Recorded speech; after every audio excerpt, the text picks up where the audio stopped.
There's a story from the canon that Ajahn Suwat liked to tell.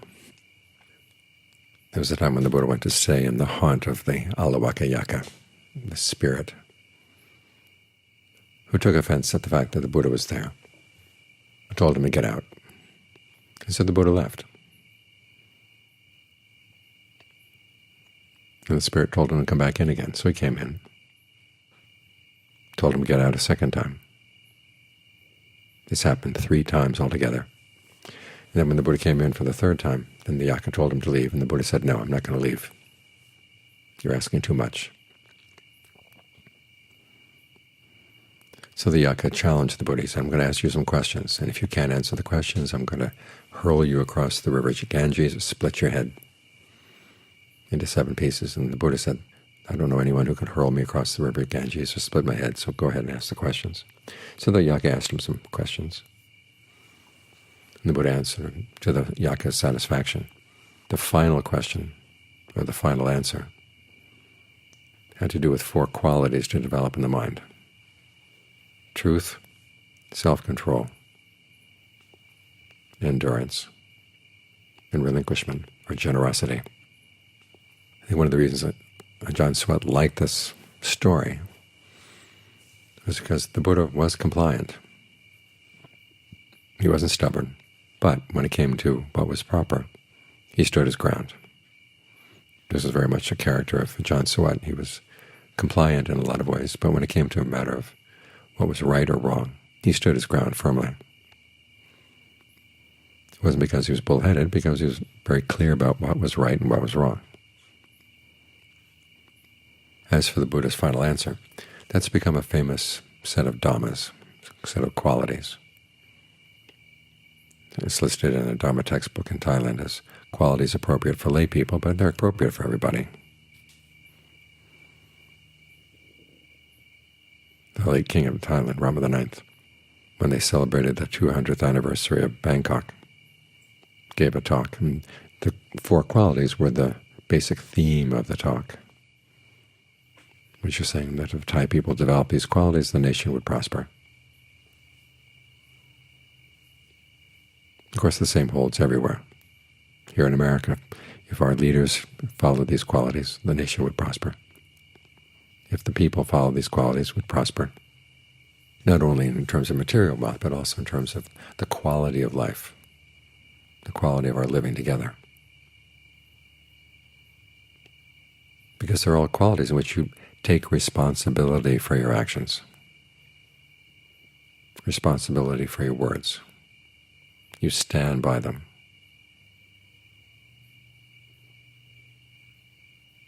And the fact that you stand by them is not simply out of stubbornness, but because they're right. For instance, with truth. Truth is a quality, not just of the words you say, although that is important. When people don't tell the truth, it's very hard to live with one another. But it's also a quality of the person. You have to be true to the practice if you're going to get good results. The people come and meditate, and they go back and they say, "Well, I tried meditation and it didn't work." The question is, did they really meditate? Were they true in doing the meditation? If you're going to evaluate the Dhamma, you have to be true. You have to give what it requires. This, too, is a quality of truthfulness. There's another quality that the Buddha calls safeguarding the truth, or guarding the truth, in which whatever opinions you have, you're very clear about why you're holding them. You don't simply say that, "Well, I see it's true, so it must be true." You have to ask yourself, is it because you reasoned it through and it seemed to fit in with what you already believe? Or you're taking it on somebody's authority?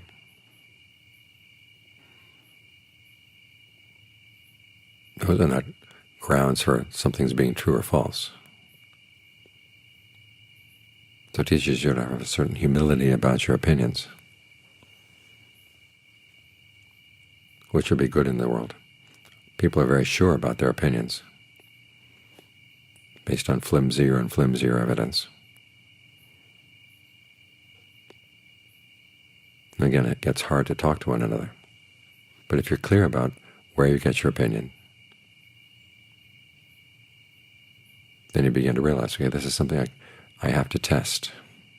Just because it seems right to me, or it sounds good, or I believe the authority, there have to be things you have to test. There are a lot of opinions we have about things that we can't test. And so those opinions you should bracket. The important opinions are the ones, the things you can test as to what's going to give rise to suffering, what's not going to give rise to suffering. If you're true in that test, then you really know the truth. So that's one quality that would help us prosper, help the society prosper in terms of the quality of our life together. The second one is self-control. You restrain yourself. Something pops into your mind, you don't immediately do it or say it. You ask yourself, what will be the long-term consequences of following this particular idea? This is especially important with defilements like greed, aversion, and delusion. You have to stop and ask yourself, if I act on these emotions, what will the results be? And you have to learn how to hold yourself in check when you see that the results will be bad. This, the Buddha said, is a quality of discernment. In other words, when you see something that you don't like to do, but you know it will give good results, you can talk yourself into doing it. You know how to psych yourself out. Or if there's something that you like doing, but it's going to get bad results, you can talk yourself out of doing it. That's discernment in the pragmatic sense, the kind of discernment that really matters. You look throughout the Buddha's teachings, and for him discernment is always strategic. Even the more abstract teachings on emptiness or dependent co-arising, they serve a strategic purpose. It's learning how to use them properly.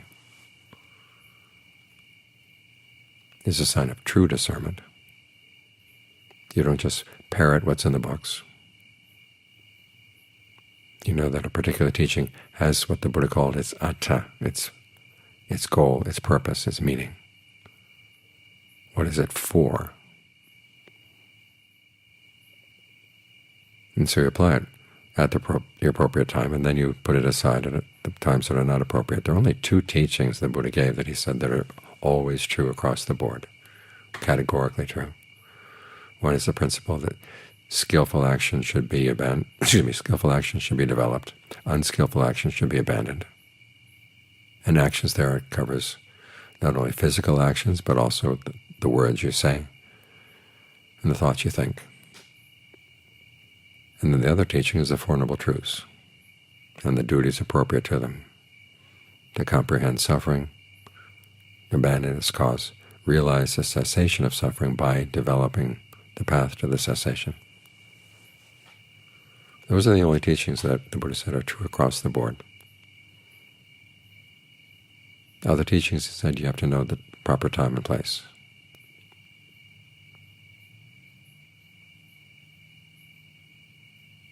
So it's a sign that this discernment that he taught, the concepts he taught, were meant to be strategic. You know when to use them, and you know how to talk yourself into doing the right thing. That's how discernment connects with self-control. The third quality, stamina or endurance. You learn how to put up with difficulties. You put up with people's harsh words, unpleasant words. You put up with pain. Because if you allow yourself to be easily influenced by these things, other people can know how to influence you. They know where your buttons are. They're all over your face. They're all over your body, ready to be pushed.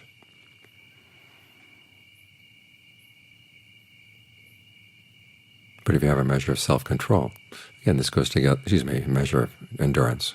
This goes together with self-control. You can hold yourself back, even though people say things that are really provoking. You develop the equanimity to not get provoked.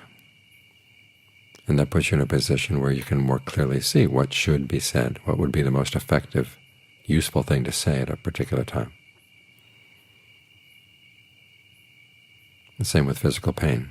When you're not afraid of physical pain, then you're not easily pushed around.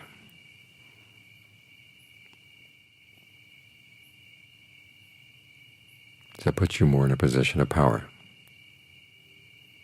position of strength.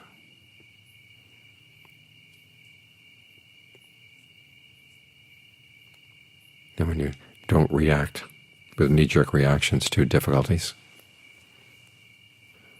then when situations are difficult, you can smooth them out, calm them down.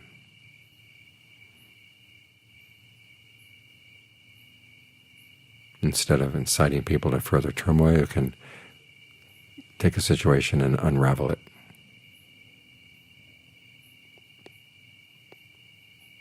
So you can end peacefully.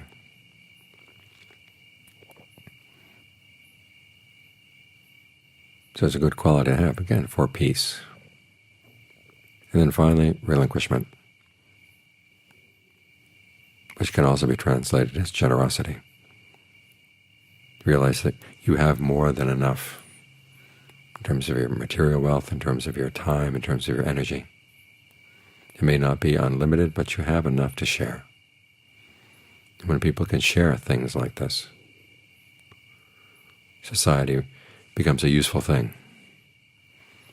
When people are just constantly grabbing for themselves, taking what they can, you begin to wonder, why live together? What do we gain?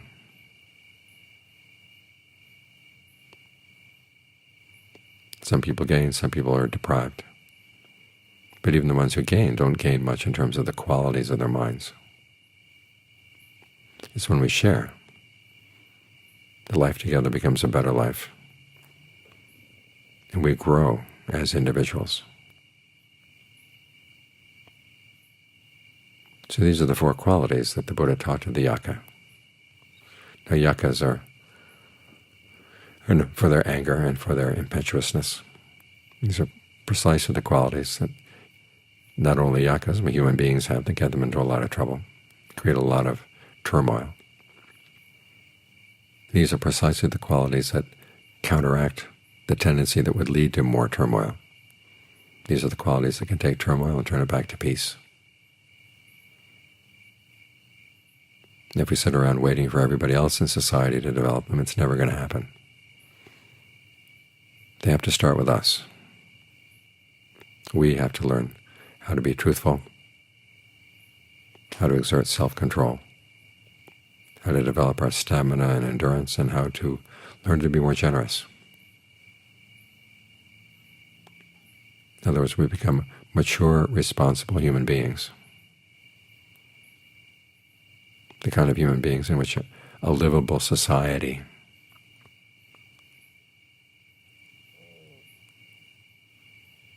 becomes possible. So we look at the news, and it's pretty sad. But we shouldn't stop with sadness. We should realize there are qualities that we can develop that can make at least our immediate environment a good place to be. By the way, we develop these strengths within ourselves so that our life together becomes conducive to the good things of the mind. The mind's genuine goodness is genuine happiness.